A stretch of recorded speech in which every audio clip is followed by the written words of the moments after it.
Você já ouviu falar em misoginia? Sabe o significado dessa palavra? A misoginia é o ódio, rejeição ou aversão dos homens em relação às mulheres e ao feminino e se manifesta de diversas formas, limitando, silenciando, depreciando e alimentando sentimentos de desprezo baseado em estereótipos que consideram as mulheres seres inferiores. No programa de hoje, vamos entender as consequências da misoginia na vida das mulheres. Entra na roda com a gente?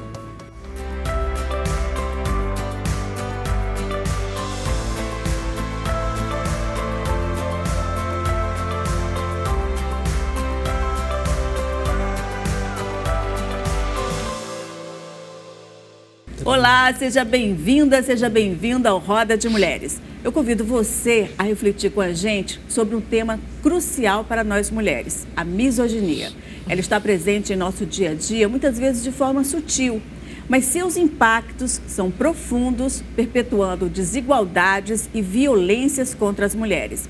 Vamos juntos entender como essa realidade se manifesta, quem a alimenta, quem lucra com ela e como podemos combatê-la. Para nos ajudar nessa reflexão, convidamos a secretária executiva da Igualdade Racial do Ceará, Marti Silva, a colunista do jornal O Povo, Kalina Gondim, a médica psiquiatra Marilene Queiroz e a advogada e membro da ABJD, Escila Menezes.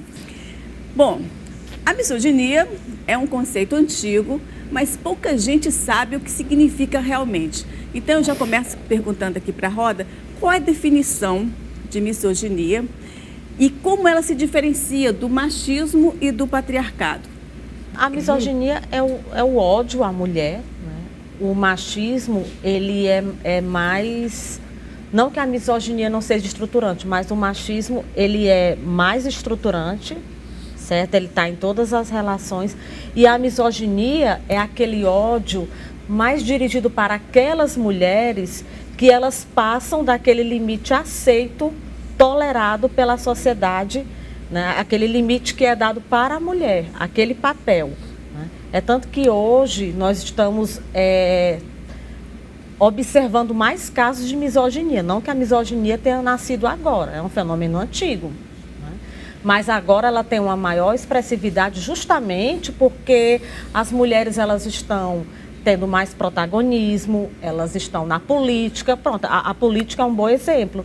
As mulheres elas estão vivenciando casos de misoginia, por quê? Porque hoje nós temos mais mulheres na política do que em tempos pretéritos. Né? Então, assim, quando ela sai desse lugar, que é o lugar privado, do trabalho doméstico, do trabalho de cuidado, que ela começa a querer participar das decisões, do espaço público, aí ela começa a sofrer esses ataques misóginos, né? Como se fosse assim, um controle, né? Para que ela volte para aquele estado que é o lugar dela, né? Que a sociedade diz que é o lugar dela. Aí a misoginia fica pública também, né? Bom, eu acho que a primeira grande questão importante é a gente trazer esse debate com essa palavra, misoginia, porque às vezes o vocabulário parece que ou ele assusta ou ele afasta as pessoas. Eu não sei o que é isso, portanto eu não quero saber, ou então isso é uma coisa muito extravagante que surgiu agora no planeta Terra. Na verdade, a misoginia, do ponto de vista da palavra, né, é a junção de pavor, ódio, aversão e mulher, misoginia. Aquela pessoa que tem uma aversão à mulher, ela é uma pessoa misógina. Em geral, é uma pessoa do sexo masculino. Uma pessoa que não se relaciona bem com aspectos do feminino, né? Mas isso é uma construção histórica. Não é psicóloga, não é psicológica, não é psiquiátrica, não é individual.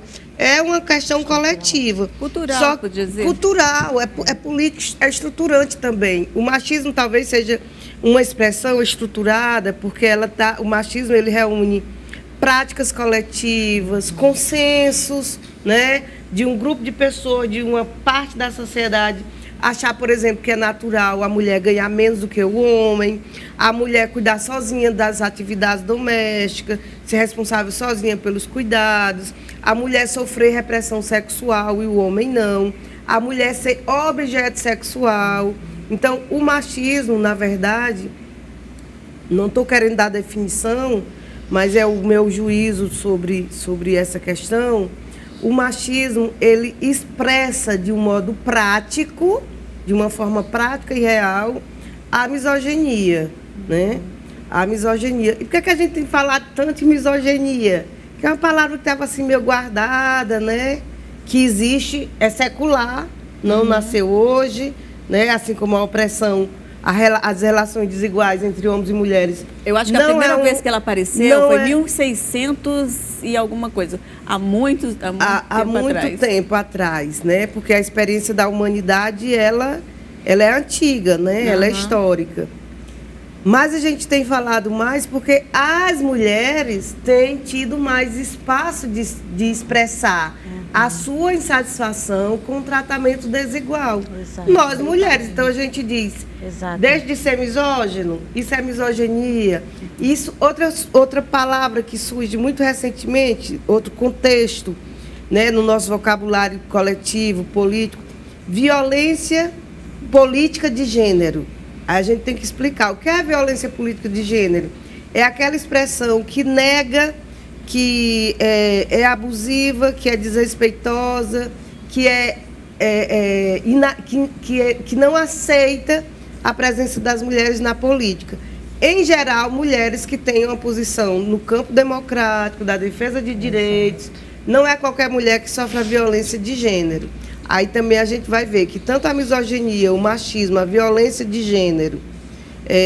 sexismo também, o sexismo que é outra... tem a ver com uma certa oposição à democracia e aos direitos humanos. E, assim, e dando continuidade, né, o que os colegas estão colocando, eu vejo também que, exatamente como ela colocou, a misoginia, o sexismo, o machismo é uma herança direta do patriarcado. Sim. Então, a herança patriarcal, lamentavelmente, vem chegando nesse lugar. Porque, segundo o Edgar Morin, na época pré-histórica, as mulheres eram a número 1, né? As culturas eram matriarcais. Porque as mulheres davam vida, e porque davam a vida, elas eram deusas, e se encontra vários resquícios, né, antropológicos e de deusas mulheres. Com a continuação do tempo que as mulheres desenvolvem a agricultura, nesse momento é que realmente os homens passam a desenvolver mais a caça e a força física, e as mulheres passam a ficar na agricultura e começam a aparecer nas cavernas mulheres curvadas com as crianças. Passa a acontecer o golpe patriarcal. E esse golpe patriarcal é muito cruel em vários níveis ao longo da história, onde as mulheres têm que passar milhares de anos subjugadas, submetidas e inferiorizadas a cada momento por uma supremacia masculina que foi lamentável. A minha sensação é que quando eu era matrilinear, todo mundo vivia bem. A minha sensação é que ninguém era humilhado, diminuído. Mas quando se instaura esse patriarcado, essa humilhação constante e perversa, que a partir da década de 80, uma das antropólogas que estuda o caso, que é a Elisabeth Badinter, chamada Queda do Patriarcado, né, essa francesa, vai falar sobre esse processo revolucionário, ela chama de revolução silenciosa. As mulheres querem começar a existir. O que a mulher quer? A mulher quer existir. Na hora que a mulher quer existir, não vão aceitar uma questão de poder agora. O poder é somente meu e não temos como partilhar esse poder. E a partir disso, essa violência que temos sofrido, tanto nas questões que os homens podem, mulheres não podem. Eu fui criada, meninas podem, homens podem, mulheres não podem, que é o sexismo. Então a gente herdou o sexismo, que vem da cultura patriarcal, de lá para cá, com muitas facetas, todas muito cruéis, né? Vem de lá para cá, e aí é o sexismo que mulher pode, homem não pode. É o machismo, eu sou superior, o homem é superior. Nós, mulheres, somos machistas, se formos olhar muito a fundo, e criamos nossos filhos com machismo também, né? E assim como as outras questões, como a gente vem colocando aqui, que por último, que está mais em voga é a misoginia, que esse ódio declarado, não posso mais subjugar essa mulher, então agora ou ela morre ou ela morre. Porque e tem que questionar essa questão de, por exemplo, que a pessoa coloca assim, é da natureza da mulher, é da natureza feminina, é da natureza do homem. Essa questão de natureza, até a filosofia está questionando. Isso, né? Nada é da natureza. Nada é da natureza. Se a gente pensar o machismo como a misoginia, como outros tipos de preconceitos, eles só subsistem porque eles são úteis a um sistema que estruturalmente ele é opressor. Então, se ele funciona dentro de um processo de opressão, ele vai alimentar uma série de preconceitos. O machismo, ele trabalha com a perspectiva de que o homem é superior à mulher, né? Então, ele trabalha dentro de uma perspectiva hierarquizante e de uma perspectiva da negação da mulher enquanto sujeito, do esvaziamento da sua vontade, da sua identidade, do seu lugar no mundo. Mas a misoginia eu acho mais grave, mais profundo, porque ela, como a Marti citou aqui, é um ódio não só à mulher, mas ao feminino. E tudo, até fica complicado a gente pensar assim, sim, mas afinal de contas, o que é o feminino, né? Eu acho que nós estamos vivendo uma mudança de era, inclusive repensando esses significados. Mesmo assim, aquilo que normalmente é identificado com o feminino, tradicionalmente é identificado, ou aquilo que realmente diz respeito à mulher, né? Ele é percebido e ele é atacado com ódio, certo? E qual é o problema disso? O problema é que o ódio leva à eliminação. Então, mais do que oprimir, constranger ou humilhar uma mulher, eu vou eliminar aquela mulher. Perfeito. Eu vou eliminar aquela mulher ou eu vou eliminar tudo que está relacionado ao feminino.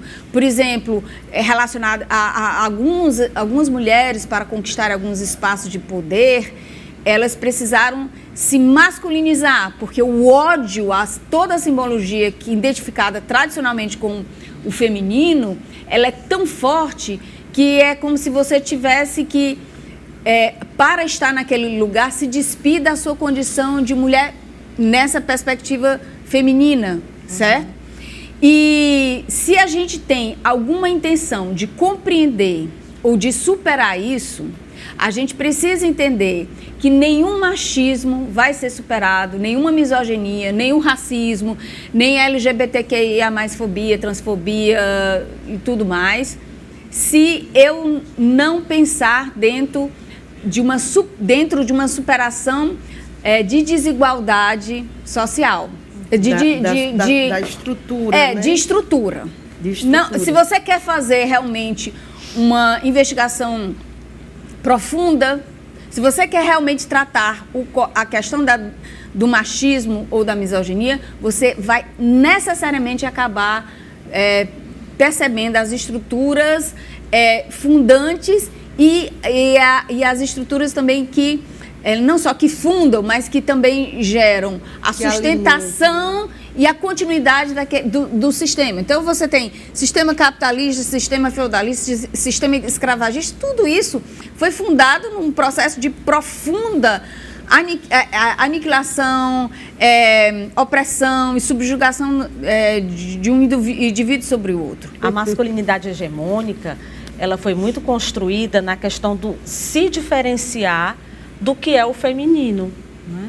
E o que é o feminino? É aquilo que é submisso, que é frágil, né? Que é sensível demais. Então, assim, os meninos, no próprio processo de socialização e subjetivação, eles têm essa tendência de se diferenciar do que é o feminino. Ser homem é ser diferente de tudo isso, né? E não só a questão da masculinidade hegemônica, ela também está relacionada a uma questão imperativa. É aquela frase que às vezes a criança tá chorando e o pai diz: seja homem. Não chore. Então aquilo ali, Engula o choro.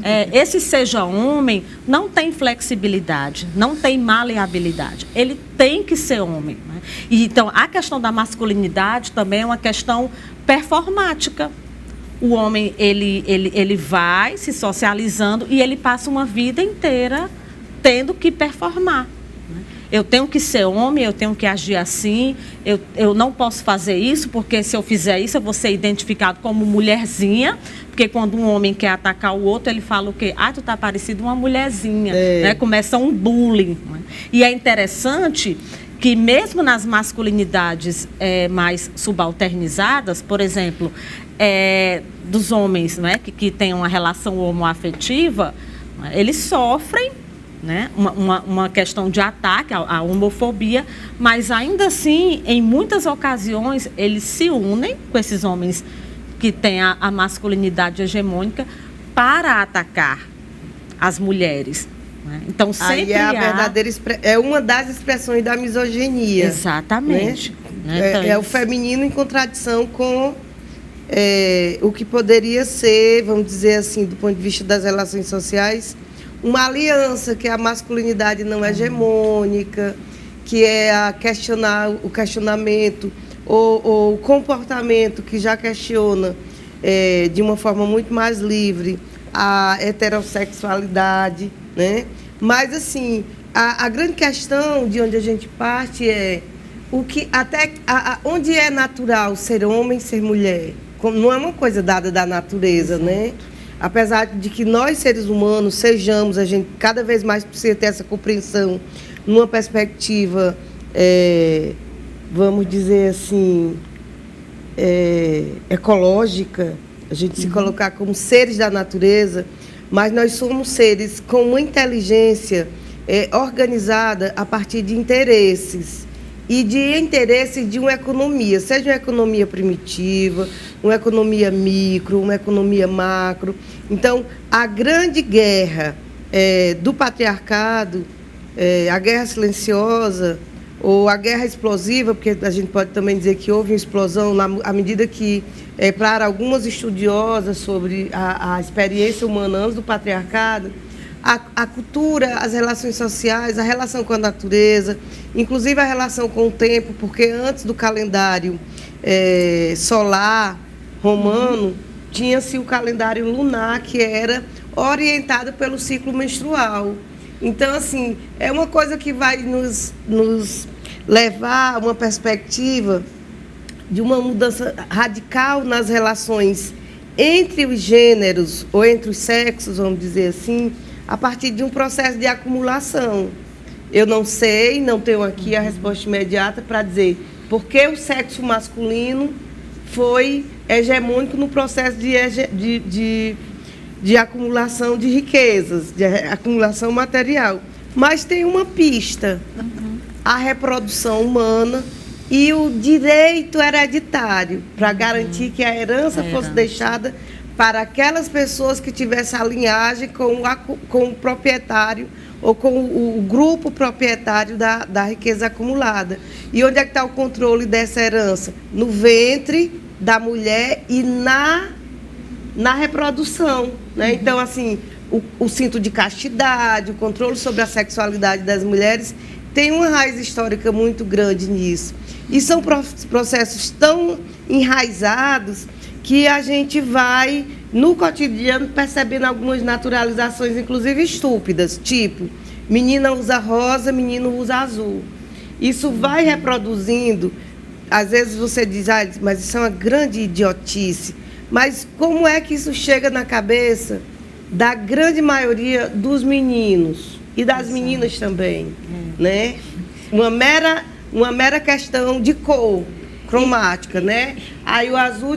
Então, nós vamos, sim, encontrar meninos hoje, na contemporaneidade, que não quer tocar no copo azul da merenda escolar, porque aquilo... Aliás, no copo cor-de-rosa. Cor-de-rosa, porque vai remeter ao feminino. Então, assim, a misoginia ela é uma reprodução no campo ideológico, que é aquela ideia de que aquele ali é o certo, é o natural, é o aceitável que está posto, né, ideológico. No campo cultural, que vai se tornando uma prática cotidiana nos diversos grupos. Inclusive, quando a gente fala da questão da acumulação econômica, do poder econômico em escala macro, hoje em escala mundial, né? A gente não pode deixar de dizer, porque senão só a burguesia, só os ricos seriam misóginos e machistas, né? Exato. Mas é exatamente esse sistema de reprodução que faz com que ele seja espalhado em toda a sociedade. Então, nós vamos encontrar homens pobres que não têm poder nenhum na sociedade, que ele está numa situação de subordinação material, ele não tem salário, ele está numa condição de emprego horrível, de desvantagem, ele não consegue performar como homem no modelo ideal de homem, que é aquele homem poderoso, que tem um dinheiro, está reproduzido nas músicas do agronegócio. A virilidade econômica. A virilidade, que pega todas as mulheres, que é o bonitão das tapiocas. Não, e, né? quando a misoginia... Mesmo esse homem, ele subordinado a uma relação de classe extremamente opressiva, ele está contaminado com a pílula da misoginia e do machismo. Exato. E falando em pílula, a gente vai falar de uma pílula que é a pílula vermelha, que é o Red Pill, mas a gente vai ver isso no próximo bloco, voltamos já já.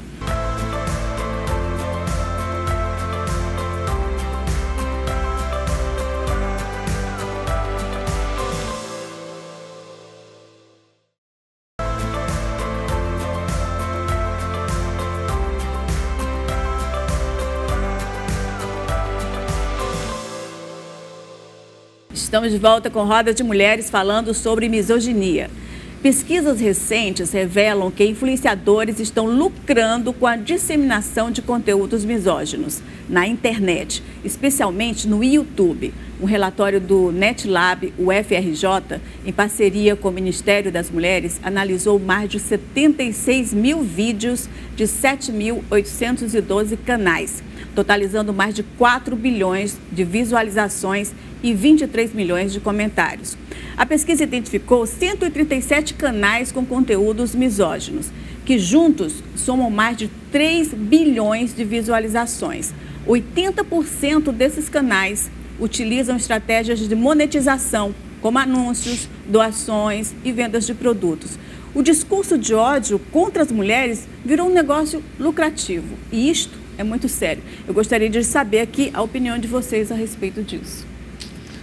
Gente, eu confesso a vocês que eu acompanho, certo? Eu não sou, logicamente, uma mulher Red Pill, mas eu acompanho porque eu né, como objeto de pesquisa, eu quero ver qual é o discurso deles. E assim, eu confesso que eu fico muito impactada, né? Eles são extremamente preconceituosos, objetificam a mulher, hierarquizam as mulheres, né? Uma mulher que vale a pena, que é bonita, que é jovem, né? Eles têm que não tem filhos. Exato, eles têm um enorme preconceito com mãe solteira, que eles chamam MSOL, né? As mulheres solteiras. E assim, gente, o que eu observo é que isso na realidade é um ataque, é uma ação reativa, porque as mulheres também começaram a ocupar esse espaço virtual, o próprio Me Too, com as denúncias, e eles encontraram um lugar para contra-argumentar. E eu acho o espaço do debate, da contra-argumentação lícita. O problema é que o feminismo, que é algo que eles atacam muito, o feminismo ele prega historicamente a igualdade entre os gêneros. Uhum. E eles não. Eles pregam a supremacia do masculino. Né? Então, assim, é uma coisa horrenda de você ver. E, assim, é uma pena que isso esteja sendo objeto de lucro. Uhum. Né? E com muitas mulheres que têm uma aderência a esse movimento. Né? E o que me chamou a atenção também, eu não sei nem se esse rapaz que eu estava vendo era Red Pill, é como eles animalizam as mulheres, como desumanizam. A mulher é uma vaca, é uma piranha, se for gorda é uma baleia. Ou seja, uma série de animais. Exatamente. Depois eu queria fazer um comentário, depois de você. Eu vi um vídeo só dentro disso, assim, eu vi um vídeo que o homem dizia que preferia ser dependente de vídeo pornô, porque que o sexo pornô não causava os problemas que ele tinha com as mulheres, que não davam dor de cabeça, não davam problema, não transmitia doenças, enfim. É esse conteúdo aí que a gente tem assistido e que as pessoas acham interessante escutar, né? Não, o que eu percebo, né, é que, fazendo um diálogo com você, é que, na realidade, existe uma interdição da fala. Na realidade, a gente pode nem falar que existe um debate, assim, existe uma interdição da fala da mulher, né, você colocou bem, e porque existe uma desconsideração da mulher como sujeito, da mulher como gente. E é muito interessante que, geralmente, os tipos misóginos também têm ódio à natureza. É muito interessante isso. Porque é muito comum serem pessoas que, por exemplo, você vê o mesmo tipo de proposta, inclusive política, você vê o quê? Você vê uma proposta política misógina, ela geralmente é completamente irresponsável com a natureza, percebe a relação com a natureza, não se sente natureza também, né? Então, assim, eu acho que de alguma forma... que a natureza é feminino. Porque assim... E aí eu queria fazer só acrescentar, assim, a partir das inquietações colocadas, né? Que são muito estimulantes, é que, na realidade, o que nós devemos estar atentos é que existem várias... Você também iniciou essa fala. Existem várias formas de ser, né? Então, a Simone de Beauvoir também já tinha colocado, a mulher tem que se descobrir mulher, ou seja, o que é isso? É se descobrir enquanto pessoa adulta, enquanto pessoa madura, enquanto pessoa sujeita de si. Então, vão existir várias mulheres diferentes. Existem vários femininos diferentes, várias masculinidades diferentes. E o século XX tenta ensaiar um pouco, né, nessa exercício dessa multiplicidade, mas eu acho que no século XXI a gente tem mais atenção a isso. E de forma que não existe só um tipo de mulher, como não existe só um tipo de homem, né? E porque não existe só um tipo de sujeito e as subjetividades são imensas e as formas de se relacionar são imensas. Então, normalmente, o que eu percebo é que essa relação, que para além de uma relação despótica, é uma relação assim, de ódio, é uma relação de também profundo terror, medo. Você percebe muito o medo do feminino com o medo da vida. Porque se você olhar, a gente tem uma imagem muito antiga da relação vida, mulher e natureza. Nenhuma mulher tem a obrigação de ser mãe. Vamos ser bem justos. O projeto da maternidade é um projeto de decisão de cada pessoa. Aquela questão da natureza. Porque diz assim, uma das questões muito deles é de dizer assim, é porque a natureza do homem é essa e a natureza da mulher é essa. Assim, só para concluir, veja só. Então, assim...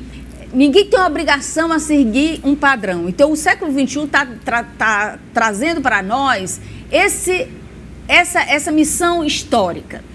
Existem hoje vários tipos de família, existem vários tipos de gêneros, vários tipos de corpos, Então, assim, quando a criança nasce, existe uma infinidade de possibilidades. Mas, Cecília, isso né? aí a gente está se descobrindo nisso. Exato. É uma desconstrução. Eu entendo até essa questão dos Red Pill pelo seguinte, para muitos homens, essa desconstrução, eles não compreendem muito bem. É o medo da vida. Eles foram criados, porque a vida é múltipla. Mas eles foram criados de perda. Eles foram criados num sistema e eles acreditam que aquilo ali é o certo, é o que está valendo. Então, assim, se descobrir no lugar onde ele não é o provedor, porque ele cresceu achando ser o provedor. Onde ele não decide. Onde ele não tem controle. Exatamente. Entendeu? Então, ele fica porque perdido. Quem é sujeito tem opinião, decide, tem vontade. Pronto. E é isso que dá medo. Eu queria trazer uma reflexão aqui sobre a referência a ele. Eles estão acostumados. Eles foram criados. Eles se descontrolam diante de uma perspectiva da vitalidade do feminino. A minha reflexão é se realmente é tudo isso.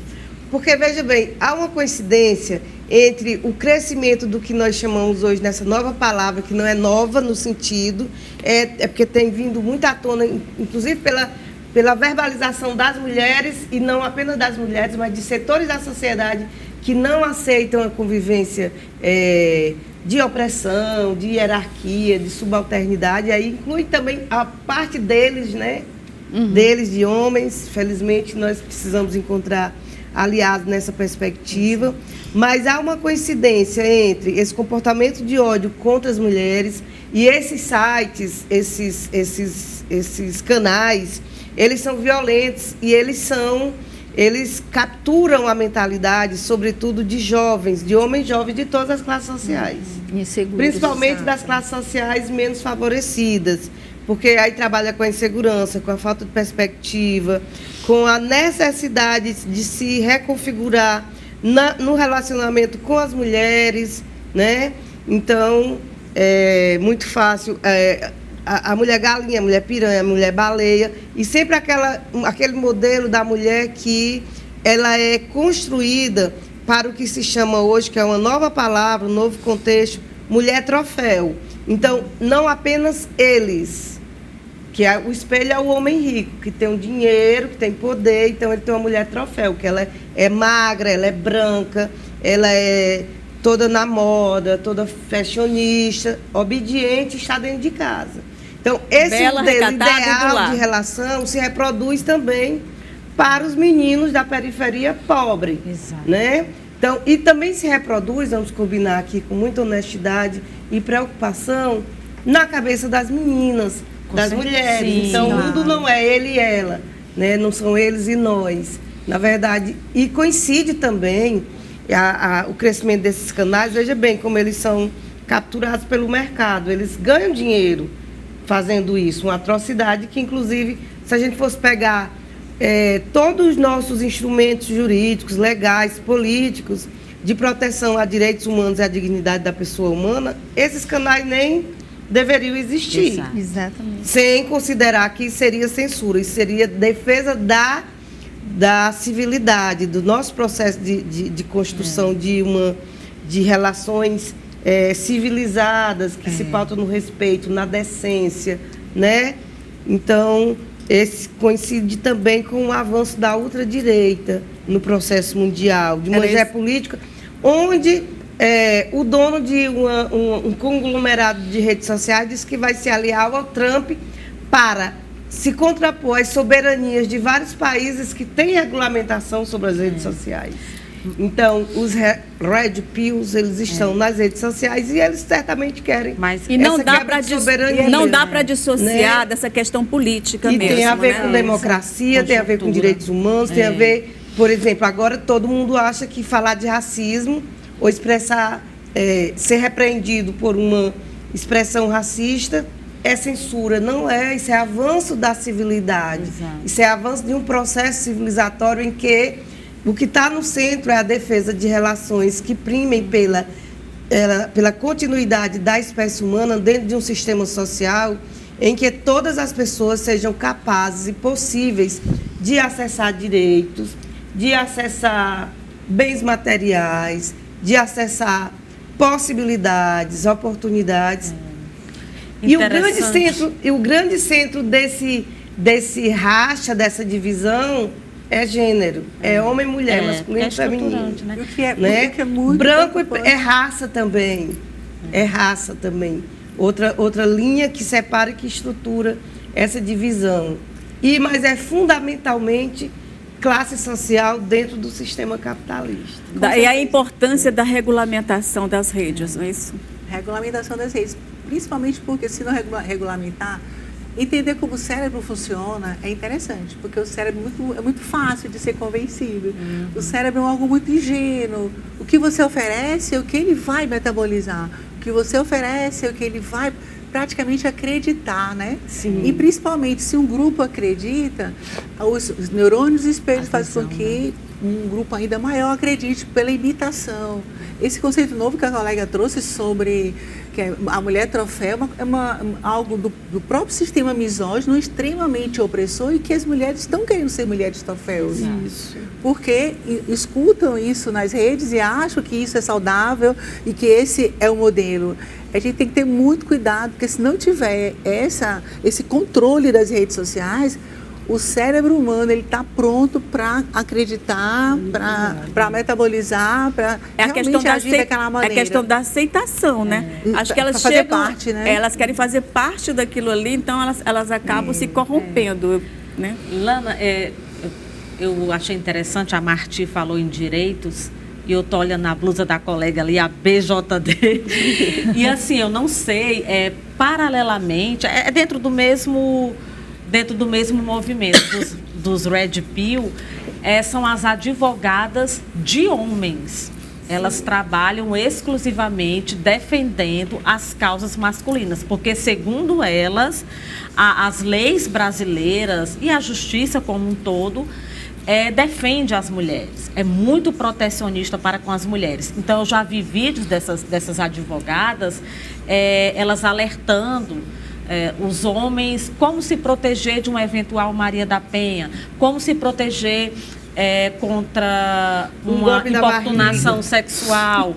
Olha, cuidado, se você for namorar com uma mulher que tem filhos, muito cuidado, porque você ela pode pedir uma pensão socioafetiva, né? Então você vê e é assim um discurso tão misógino. Isso. E a gente, enquanto mulher, a gente fica muito triste de ver uma advogada, então ela coloca assim aquele homem dentro daquela relação como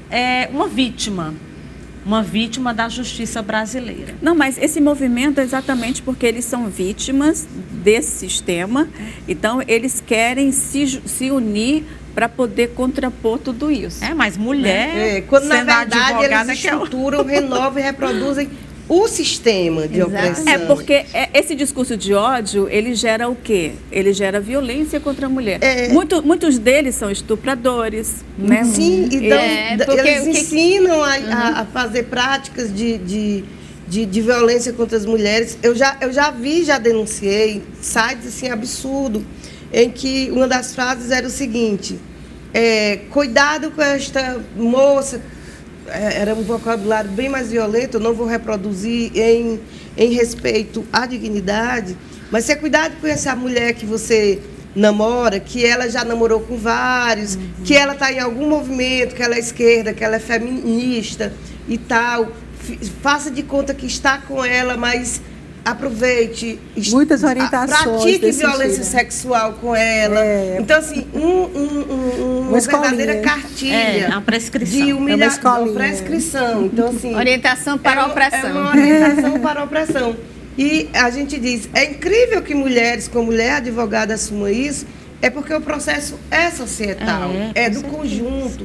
Então, assim, eu posso ser uma mulher com uma visão misógina, eu posso ser uma mulher negra com uma visão racista, e eu posso ser uma mulher da classe trabalhadora com uma visão totalmente favorável ao patrão, ao lucro, ao mercado, né? E esse, olha, veja bem, tem uma outra coisa que se associa aqui. Agora nós vivemos a sociedade do medo e do ódio, né?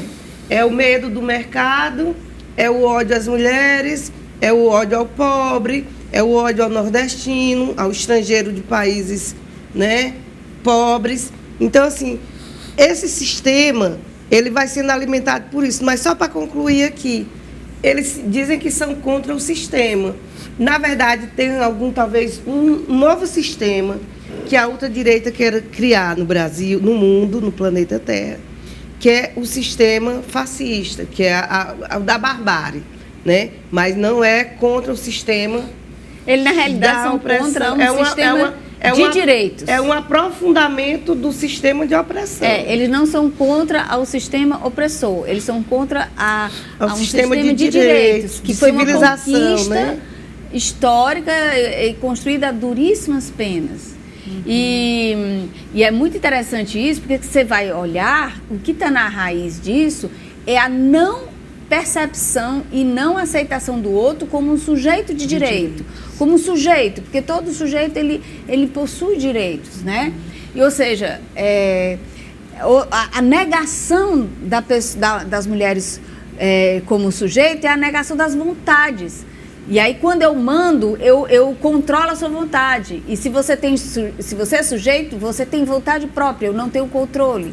Agora, como combater a misoginia? Essa é uma pergunta que a gente vai responder no próximo bloco. A gente volta já já.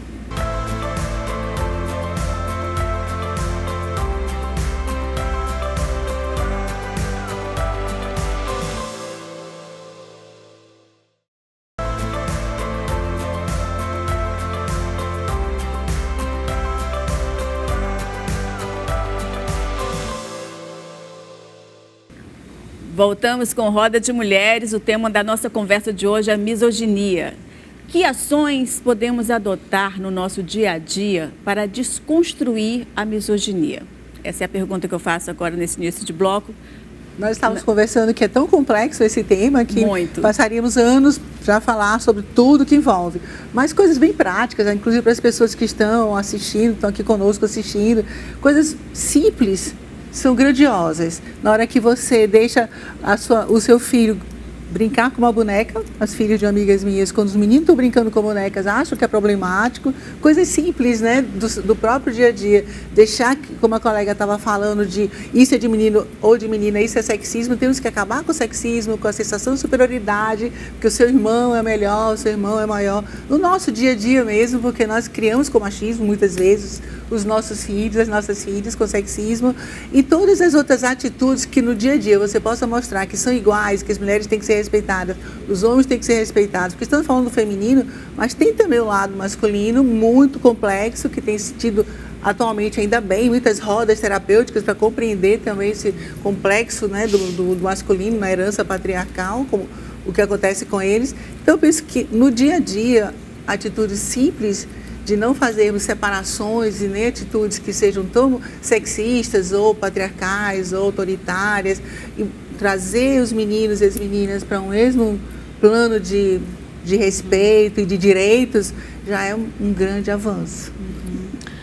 Eu achei interessante na sua fala, Olana, você estava sempre trazendo que a questão não é natural. E realmente é uma questão de tornar-se um homem socializado dentro dessa forma, dessa masculinidade hegemônica. E eu acredito muito no poder da educação, de novas formas de socializar. Inclusive, recentemente foi promulgada uma lei que vai ter obrigatoriedade, já na educação básica, de serem debatidas questões do feminino.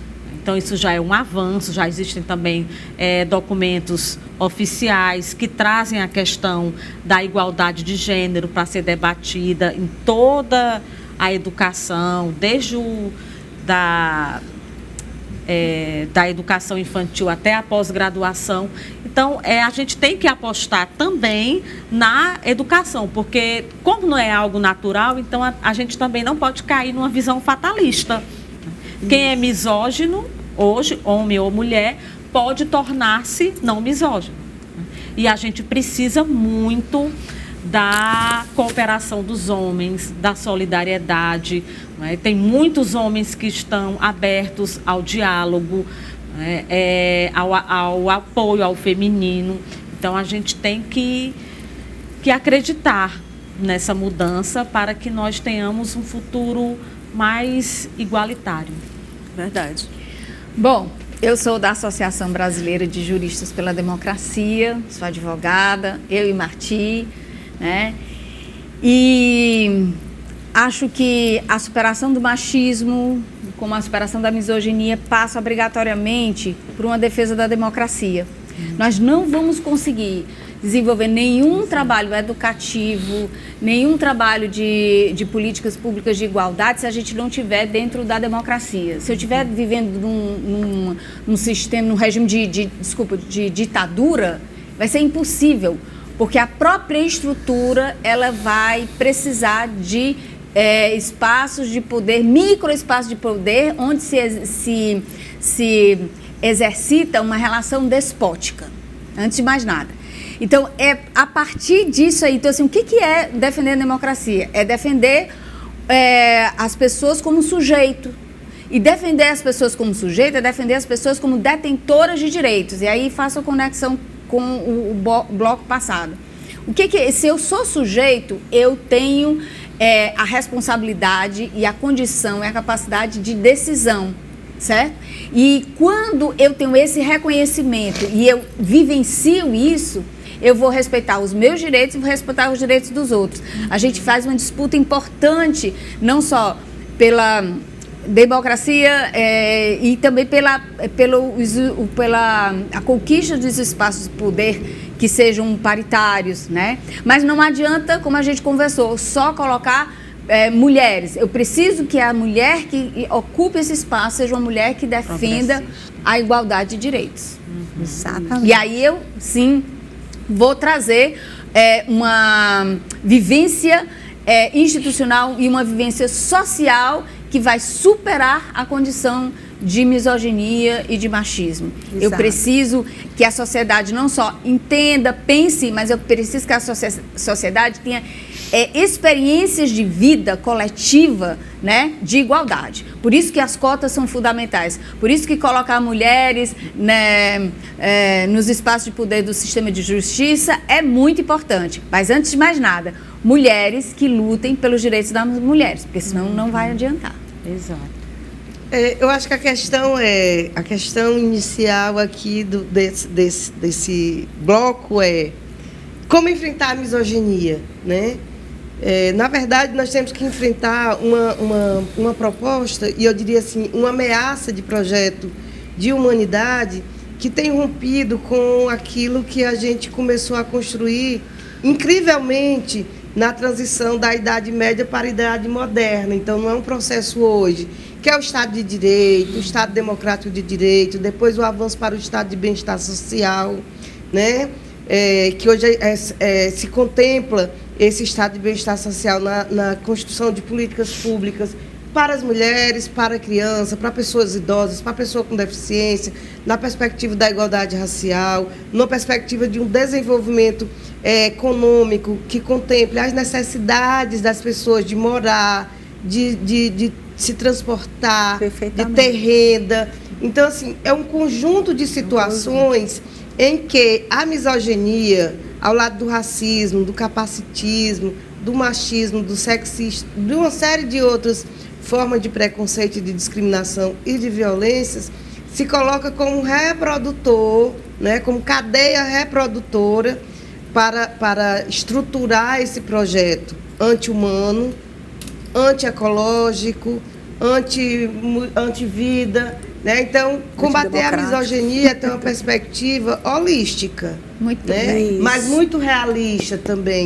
dentro de uma perspectiva que a humanidade está numa encruzilhada. Hoje nós estamos vivendo uma revolução, uma outra revolução tecnológica, com os avanços das inteligências artificiais, e a gente precisa pensar para onde é que nós vamos usando tudo isso que o ser humano construiu, né? Mas numa perspectiva do respeito ao outro, da ruptura radical com o egocentrismo, né? Da negação do outro. Negar o outro é negar o feminino, é negar o negro, é negar o indígena, é negar o asiático, é negar tudo aquilo que negar o diferente. Exatamente. Então, eu acho que é esse o caminho.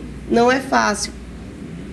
Mas, certamente, eu acredito que tem pessoas, coletivamente, na sociedade civil, construindo essa perspectiva, e também na política, que eu gosto de falar sobre isso, dentro da estrutura de Estado, quando a gente disputa espaços de políticas públicas para fazer isso. Então, por exemplo, eu coloco o Ceará nesse exemplo. Eu acho que o governo Elmano de Freitas tem realizado políticas públicas na perspectiva de enfrentamento da misoginia, desse projeto negativo de vida, e na construção de uma proposta, de um projeto que seja mais, vamos dizer assim, igualitário, libertário. Eu não estou dizendo que é um momento de superação, mas são desses pequenos atos históricos que a gente vai construir numa perspectiva, né, utópica. Não é aquela utopia que não se realiza, é a utopia que é contra o distópico, que é contra o ruim, o negativo. É uma perspectiva realmente positiva, mais realista de uma humanidade que caminhe realmente para o bem viver, não é? Para o bem viver. Eu estava observando não é fácil. porque a gente tem que observar um pouco a história também, né? Sempre que nós mulheres tivemos ascendemos em algum momento, sempre veio alguma força de lá para cá, porque teve a Revolução Francesa com a Olympe de Gaulle, que ela questionou os direitos humanos, né? Porque a mulher não estava ali inserida naqueles direitos humanos, e por conta desse questionamento, ela foi morta né? Ela escreveu a Declaração Universal dos Direitos da Mulher E e ela ela tida foi como traidora da Ela foi Revolução decapitada. Francesa. Exatamente, foi decapitada. Então, assim, ela foi na época do Iluminismo, né? Ela foi na época do Iluminismo, quer dizer, um período onde as mentes, né? Quer dizer, as mentes que poderiam estar dando um apoio maior às mulheres foram as mentes que a condenaram e que a mataram, né? E realmente a Revolução Francesa é o marco, o início de uma mudança para sempre, seguida da Revolução Industrial na Inglaterra, que a mulher vai ocupar espaço de trabalho, e aí estamos chegando aqui hoje nessa luta que é muito recente, na verdade, Pois né? é. Então, eu sempre digo aqui, a gente precisa conhecer a nossa história. Porque a gente conhecendo a nossa história, a gente evita muitos erros, né? Então, eu acho que a educação é muito importante.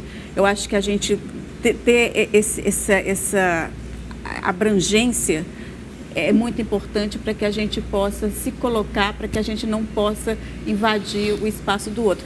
Mas a gente já está terminando rapidinho. Eu gostaria que, para encerrar, vocês dessem um recadinho final para quem está nos assistindo aqui.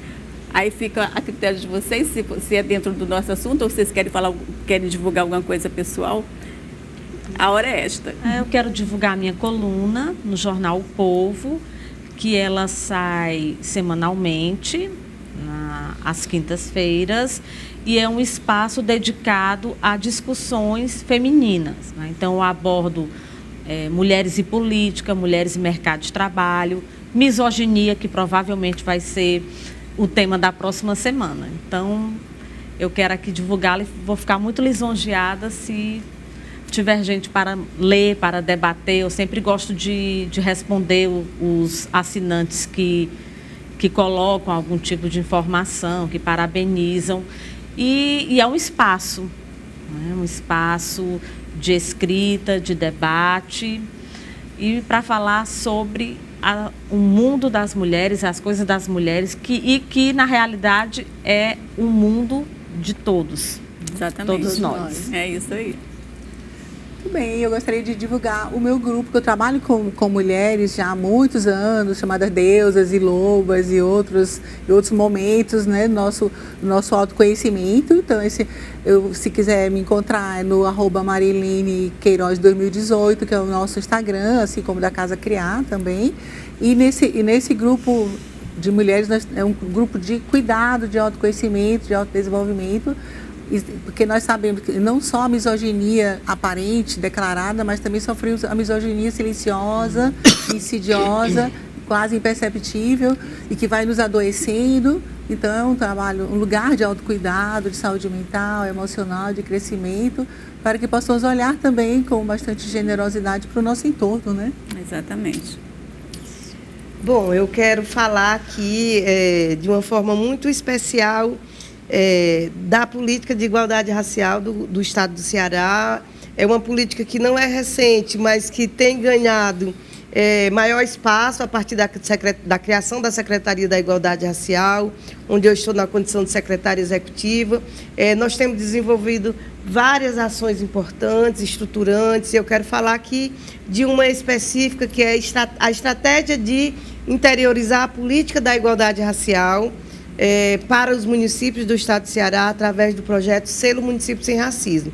É uma ação que que se propõe a uma transformação, a levar a compreensão das relações étnico-raciais que são desiguais, assim como as relações de gênero, que não são relações desiguais pela natureza, né, mas que são desigualdades dadas pelo nosso processo histórico, advindo de um longo prazo de escravidão, de um longo prazo de não reconhecimento da presença negra no Brasil, no Ceará. Então, nós temos esse papel político institucional que tem sido abraçado com muita responsabilidade e sensibilidade pelo nosso governador Elmano de Freitas, e nesse papel nós estamos com expectativa muito positiva de fazer avançar a compreensão de que as desigualdades raciais, elas podem e devem ser superadas numa perspectiva de promoção de direitos, e aquela história da gente olhar para o outro com respeito,